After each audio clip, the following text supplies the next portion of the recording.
coming back in 5, 4. Copy. 0036 to 41. Presidential candidate Michelle Bachmann thinks our troops are the best. They are the best. This is the easiest thing to get behind. It doesn't get any better to help our troops when they are literally on the lines fighting for our freedom.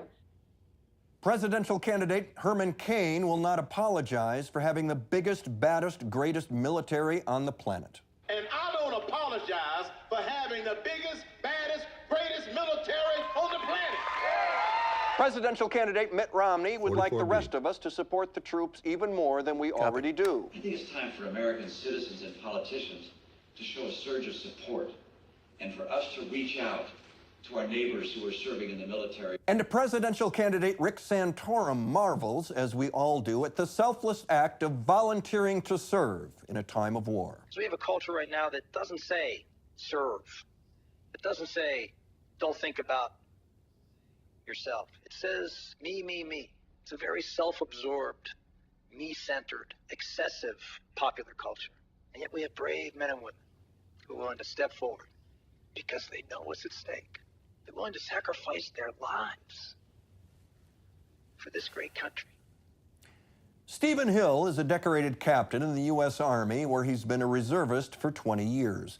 He is this very night serving in combat in Iraq, as he was last night when he asked this question via YouTube at the GOP debate in Orlando, Florida. In 2010, when I was deployed to Iraq, I had to lie about who I was because I'm a gay soldier, and I didn't want to lose my job. My question is, under one of your presidencies, do you intend to circumvent the progress that's been made for gay and lesbian soldiers in the military? That was a big room full of Republican primary voters booing an American combat soldier who, as he was speaking, was in combat. The audience members who were booing were in Orlando. Soon they'll surely be in hell, though not soon enough. Not everyone was booing. There were people in the audience who heard Captain Hill say that when he was deployed to Iraq, he was worried that if his sexuality was discovered, they might not let him go. As opposed to most of us who, if told we were being deployed to Iraq, would go Corporal Klinger faster than you can pull on a yellow taffeta picnic dress. I'm sure there were even some people in the building who stood up for Captain Hill, people who had the simple strength of character to turn to the fraction of a human in the seat next to them and say, how many different kinds of disgusting do you have to be to boo a man who volunteered to fight and die for you? I'm sure those people were there. I'm sure there were many of them. But unfortunately, none of them were on the stage. Not one of these would-be commanders-in-chief took a moment to stand with a line officer. They let him stand alone. Soldiers never do that.